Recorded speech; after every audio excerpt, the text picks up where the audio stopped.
World cinemascope நேயர்களுக்கு வணக்கம். ஜீ தமிழ் டிவியில் ஒளிபரப்பாகும் சத்யா சீரியலில் நடித்த சத்யாவை பற்றி தான் இந்த வீடியோவில் பார்க்க போகிறோம்.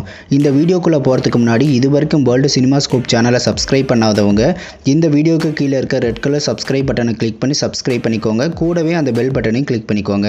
அப்போ தான் நாங்கள் பண்ணுற புதிய வீடியோக்கள் உங்களுக்கு உடனுக்குடனே கிடைக்கும். சத்யா சீரியலில் நடித்த சத்யாவோட ரியல் நேம் ஆயிஷா. இவங்க கேரளாவில் 6 ஜூனில் பிறந்தாங்க. ஆயிஷாவோட சொந்த ஊர் கேரளாவில் உள்ள காசர்கோடு.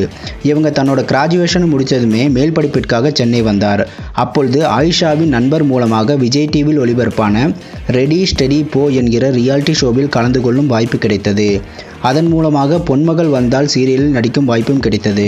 விஜய் டிவியில் ஒளிபரப்பான பொன்மகள் வந்தால் சீரியல் தான் ஆயிஷாவிற்கு முதல் சீரியலாகும்.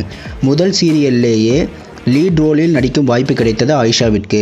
இவரின் எக்ஸ்பிரஷன் மற்றும் ஆக்டிங்கிற்கு ரசிகர்களிடம் நல்ல வரவேற்பு கிடைத்தது. இடையில் இந்த சீரியல் டைரக்டருக்கும் ஆயிஷாவிற்கும் ஏற்பட்ட பிரச்சனை காரணமாக பொன்மகள் வந்தால் சீரியலிலிருந்து பாதியிலேயே விலகிவிட்டார். அதன் பிறகு நிறைய விளம்பர படங்களில் நடிக்கும் வாய்ப்பு கிடைத்தது.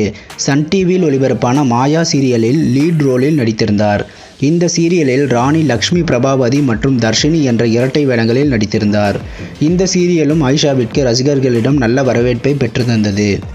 இப்பொழுது ஜீ தமிழ் தொலைக்காட்சியில் ஒளிபரப்பாகும் சத்யா சீரியலில் சத்யா என்ற லீட் ரோலில் நடிச்சிட்டு இருக்காங்க. ஒரு டஃப்பான ஆண்களுக்கு இணையான தைரியம் கொண்ட பெண்ணிற்கும் தான் உண்டு தன் வேலை உண்டு என இருக்கும் ஒரு ஆணிற்கும் இடையேயான காதல், திருமணம் இவற்றை மையமாக கொண்ட ஒரு குடும்ப நாடகமே இந்த சத்யா சீரியல். இந்த சத்யா தமிழ் ரசிகர்களை கவர்வாரா? பொறுத்திருந்து பார்ப்போம். இந்த வீடியோ பிடிச்சிருந்தா லைக் பண்ணுங்கள், மறக்காமல் ஃப்ரெண்ட்ஸுக்கு ஷேர் பண்ணுங்கள். இதுவரைக்கும் வேர்ல்டு சினிமாஸ்கோப் சேனலுக்கு ஆதரவளித்த அனைவருக்கும் நன்றி. மீண்டும் அடுத்த வீடியோவில் சந்திப்போம்.